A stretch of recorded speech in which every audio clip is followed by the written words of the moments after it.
Hey there, good afternoon, and welcome to Prog Monster. My name is Murph, and I'm the host of this show, a show dedicated to progressive rock, hard rock, heavy metal, and other rock genres. Anyways, tonight's Wednesday night favorites, and today we're going to do something a little bit different. I'm not going to be doing so much my favorites as I'm going to be making a list of 25 Canadian bands of interest that people might find interesting to go out and check out. This will not include Rush or Neil Young, since most people outside of Canada know who they are anyways. There'd be not much point in bringing them up since you already know who they are. Some of these other bands, maybe you will know them, some of you may not know them. So basically I just wanted to give some attention to some of these bands that I quite like, or like some part of their catalog, or like some of their music. I hate to say it, but a lot of them are from the 80s and 70s because that's the era where I listen to a lot of them. Not as much new stuff, not as much stuff released in this century or even in the last 5-6 years. A few, but not much. So anyways, I'm going to, rather than give them as a top 25 list or a top 15 list or something like that kind of ranks them. I'm not doing a ranking here at all. It's just basically I want to give them some attention. So I've put them alphabetically in order. There's supposed to be 25 here, but at the last minute I remembered a band that I really wanted to include in it. So there's actually 26. And I'm going to go about it alphabetically so that I'm not really kind of listing them in any particular order. Okay, so we'll start with the first one. The first one from the A's is Anvil. Anvil was a heavy metal band that came out in the 80s. A pretty heavy band. I actually seen them in concert. It was one of my very last rock concerts to go to, featuring them and a couple of other bands. You might know Metallica and Ronnie James Dio. At that time, Ronnie James Dio was just kind of going on his own solo-wise, and he did a concert in Toronto with Metallica, who was a fairly new band, and Anvil, who was also fairly new. Anvil actually had a little bit more going on at the time than maybe Metallica did. But anyways, they played as a three-set, like three of them played at Massey Hall, which is a 2,000 seat venue in Toronto on Queen Street. And actually, not on Queen Street, on Yonge Street. I'm not even sure it's there now. It's one of the places that Rush used to play at. Anyway, so Anvil's a pretty heavy band. I would say at the time period they would have called them heavy metal, and they're borderline still kind of considered heavy metal, although some of the newer heavy metal bands and new genres of heavy metal might consider them just very hard rock. Pretty good solid group. Had the big song for me that I remember was the song Metal on Metal. Pretty strong song. And they were pretty prominent early on in the 80s, and then like a lot of bands, they just had one or two hits and just kind of drifted. Anyways, a good band. If you're looking for some heavy metal, that's a band that you might want to listen to. The next band was a band that was fairly big for me in the 80s.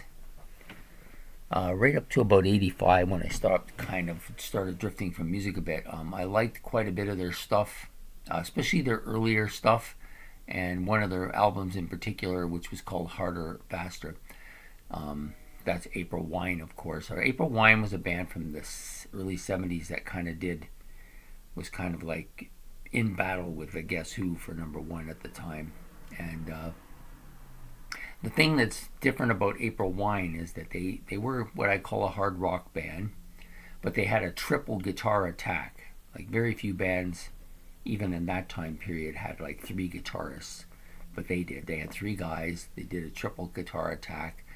That was Goodwin, Greenway, and Moffat were the three guitar players, and they would do these kind of intricate solos playing off each other. It was really quite cool. I liked them quite a bit. And never more evident than it was on a couple of tracks like on the one on Harder Faster called I Like to Rock, where they do this kind of thing where they're facing each other and they do these, it's almost like a guitar showdown. Anyways, really dug that. And even a big one was on the song Roller as well, which is another one of their bigger hits.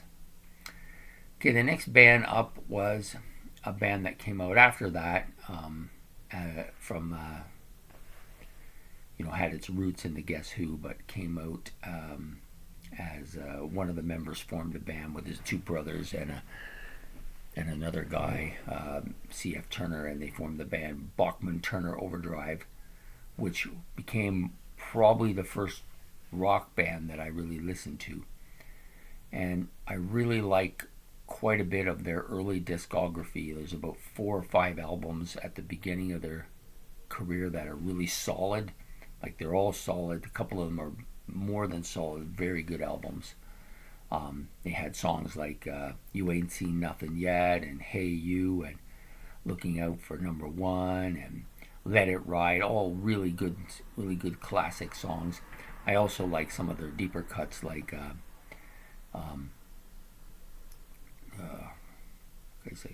now I drew a blank there for a second. Yeah, stuff like Stay Awake All Night and Little Gandy Dancer and that kind of stuff. Anyways, a real solid kind of hard rock band, real catchy melodic song. The big thing about them is they're kind of like AC/DC in a way, in that they developed a kind of a formula for making songs, and they just stuck to that formula, and it's actually quite a good formula. I like it quite a bit. One of my top 25 bands of all time. The next band out is a more modern band, modern in the sense that they weren't from the 70s.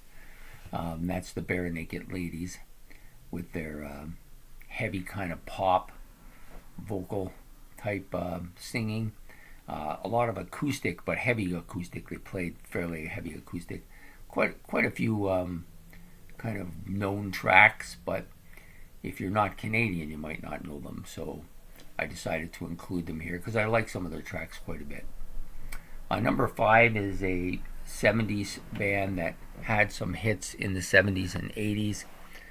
And we're talking about Chilliwack. The big song from them that I remember the most is Fly at Night. Really good vocal and some really good guitar on this.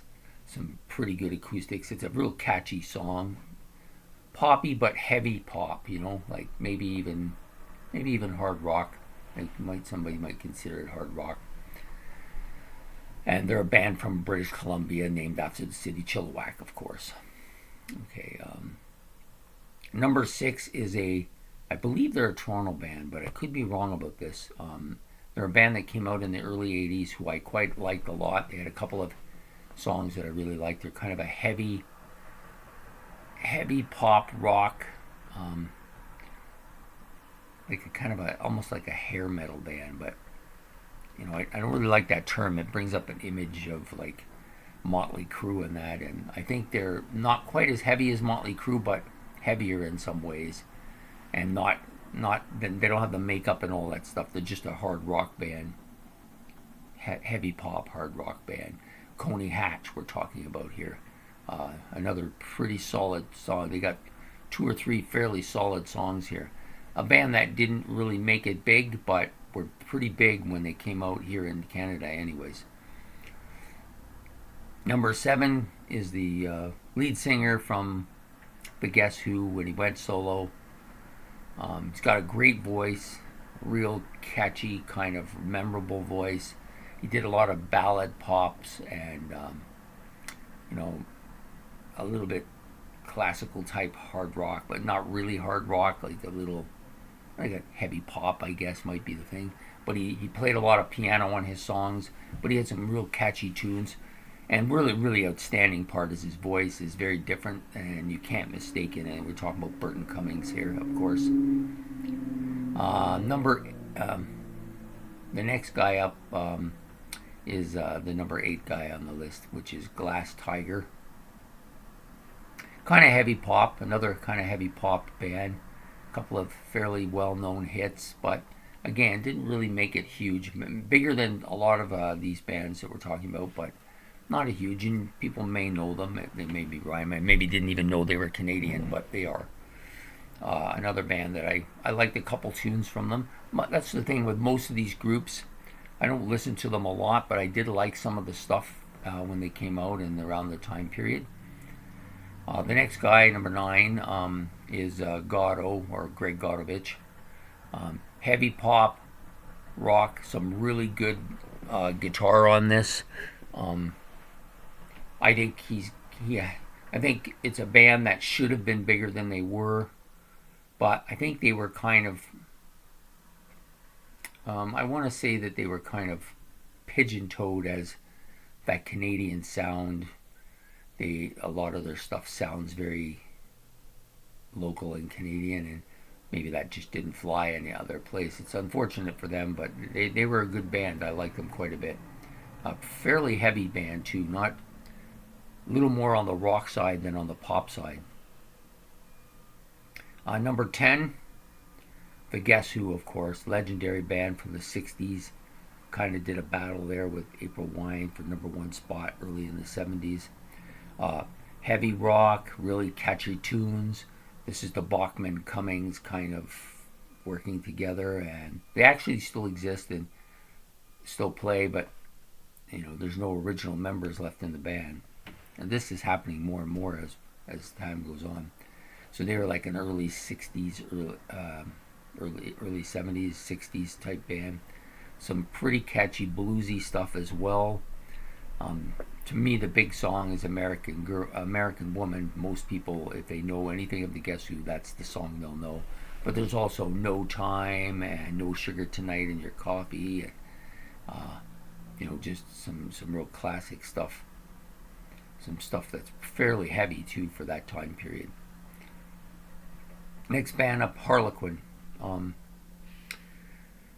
Kind of heavy guitar and organ, but they're pop. The thing with them that make them a little bit different than some of these heavy pop bands is they had a fair bit of keyboards and organ in their music, which sometimes tends to bring that heaviness down a bit or up a bit, whatever you want to call it, and kind of distracts from it and makes it sound more synthetic, or if you want, more poppy.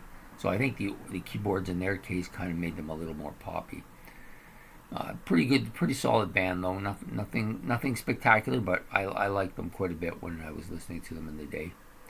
The next band up, the number 12 band, a band that when they released, I remember the story, when they released an album, they had wanted to release it without people knowing who they were.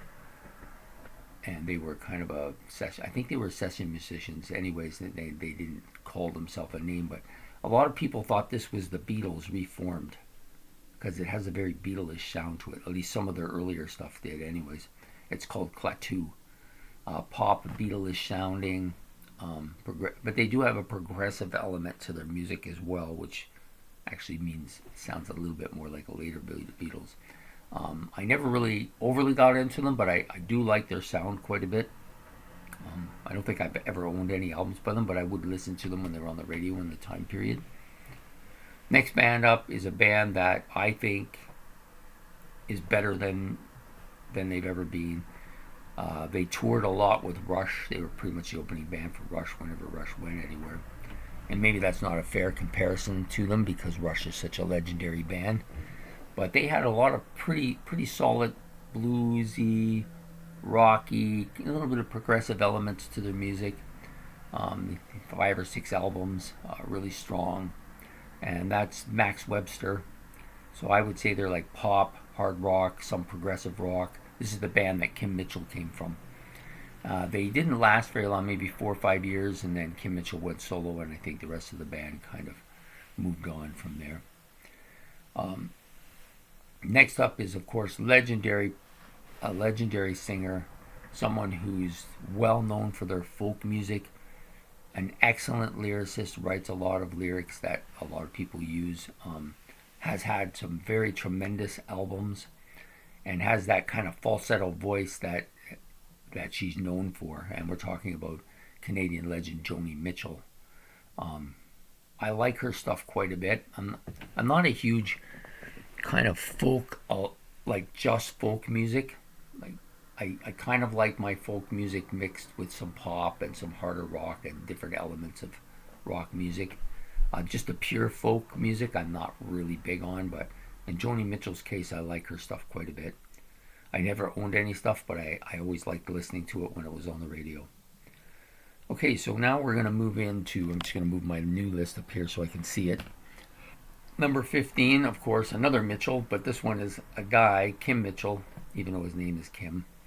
If you're not familiar with him, he was the lead singer for Max Webster, and then he went solo. Had some very good albums early on in his solo career. You know, might as well go for a soda is probably the most well-known stuff. But that whole album is pretty solid, and the follow-up album is pretty solid too. I would say he's like started out more hard rock and then just gradually became a little bit more poppy, so like heavy pop and some ballads and stuff in there too. But Kim Mitchell, I think, is a bit underrated as a guitar player. He doesn't really get credit for his guitar playing ability because people think of him as a vocalist, but he's quite good. He's a pretty solid guitar player. Moving on, number 16, another band from the 70s that kind of had that kind of, I would say, heavy pop sound, but has its progressive moments and has done a fair number of songs. But they have one really big hit that kind of put them on the map, and that's Spaceship Superstar by Prism is the name of the band. And pretty solid band for the time period. Of course, a lot of these bands faded as time went on because in order to stay around, you kind of make it fairly big, and a lot of other places just in Canada isn't usually enough. And a lot of these bands just weren't able to do that. But they're solid bands nevertheless. The next band up is a little bit out of order because they were the one I added to the list right at the end. I just completely forgot to write them down. I seen them and remember saying this, okay, I got to put them in there. And then for some reason, I don't know, something distracted me and I didn't write it in. And we're talking about Saga. Now, Saga is somewhat different than a lot of these bands.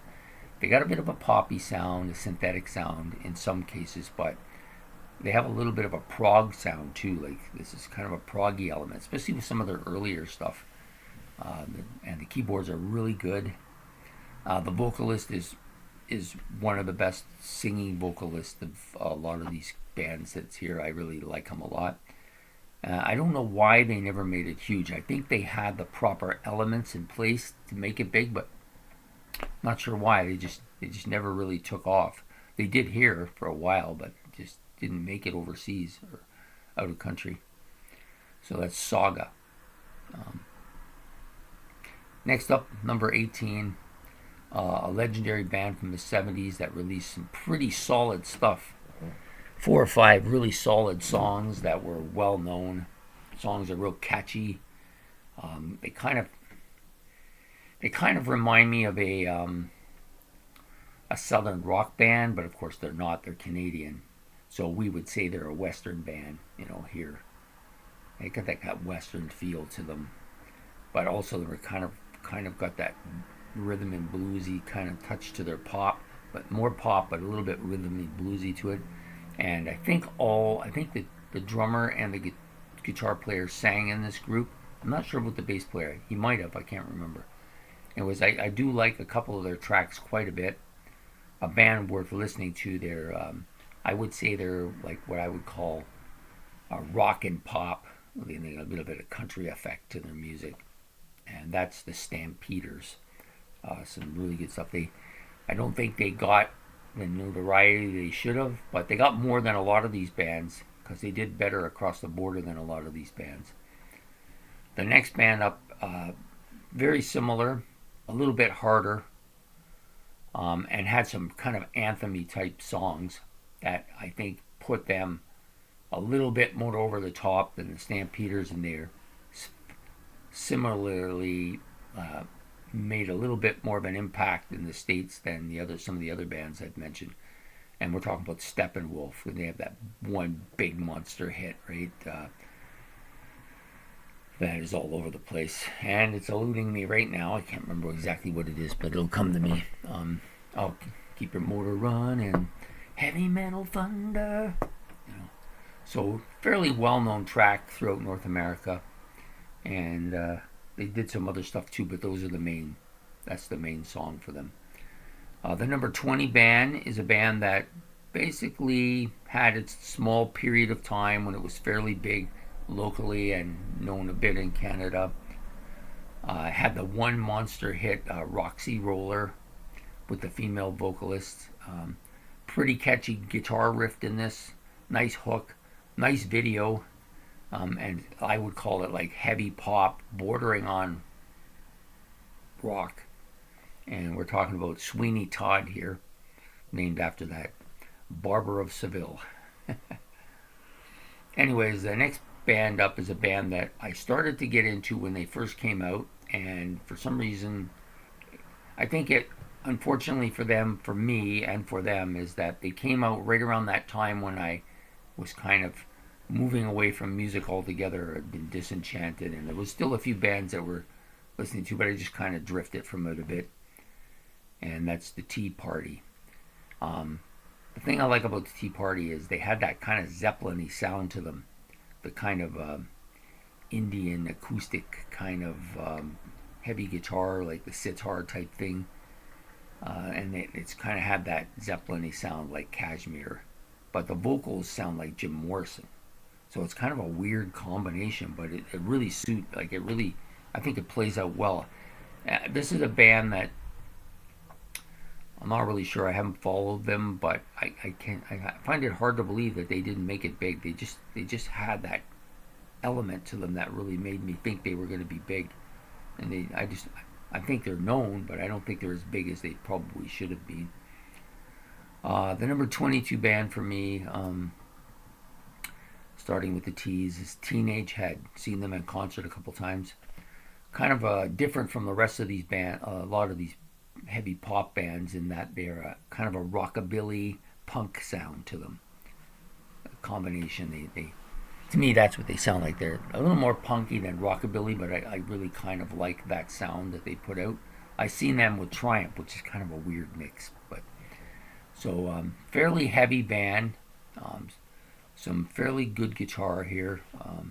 The sound is pretty solid. Like I'm not really a punk band. I do like some punk elements. Obviously, I like the Who, so I have to like some kind of punk elements.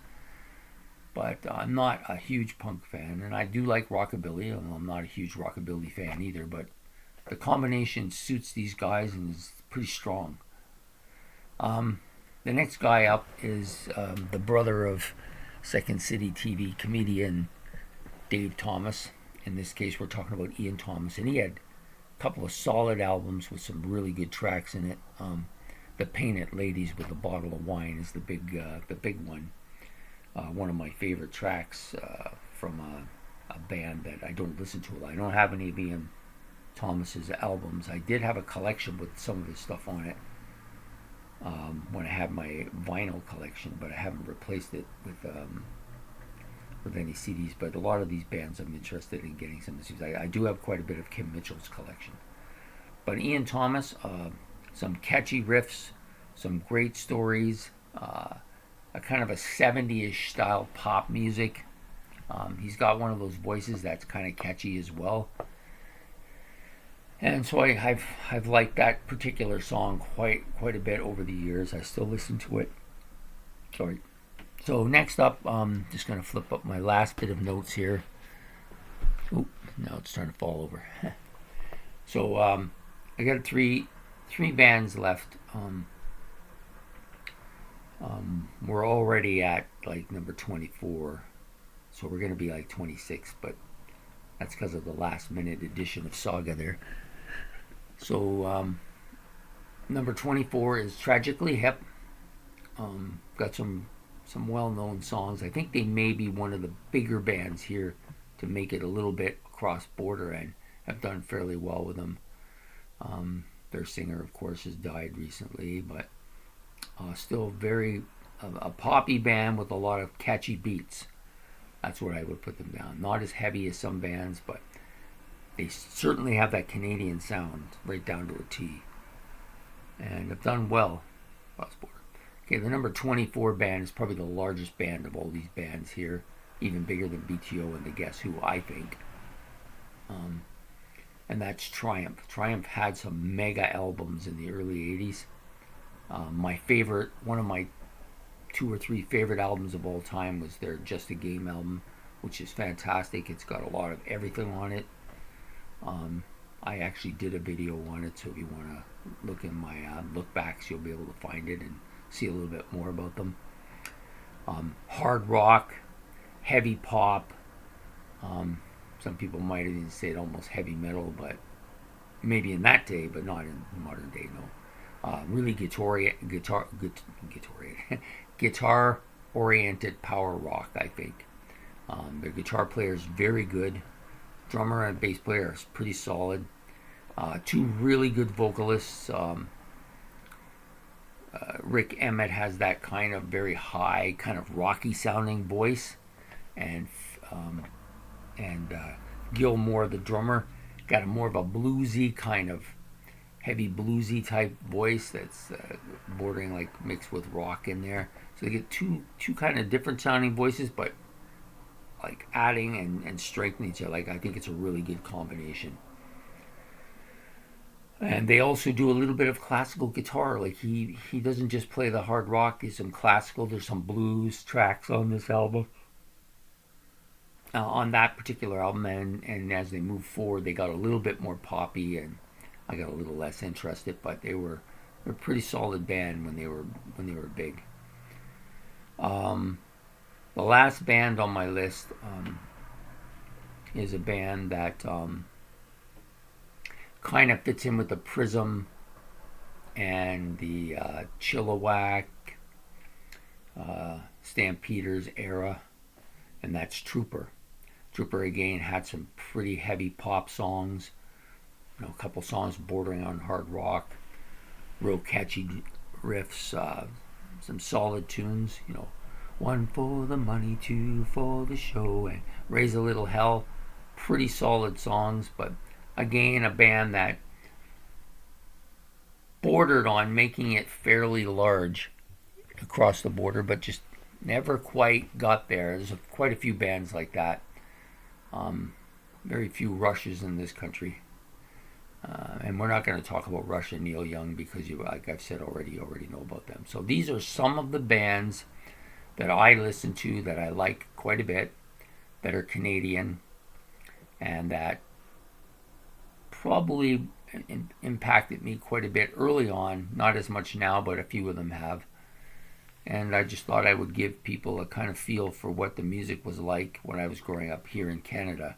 And the reason I heard a lot of these stuff was because Canadian content on music radio stations was, I don't know exactly what it was, I think it was around 30 to 40%. So they played quite a bit of Canadian content here.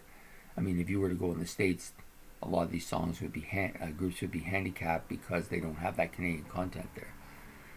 But bands well worth checking out.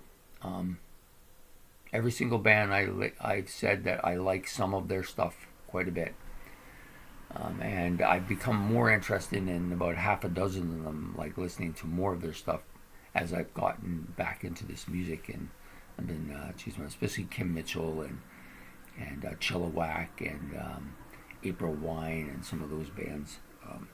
So anyways, if you like this video and you enjoyed what I've had to say, and you've got some comments about Canadian bands that maybe I missed or you wondered about, or maybe I can answer them, make a comment below. If you liked it, like and subscribe, which encourages me to do more of this stuff.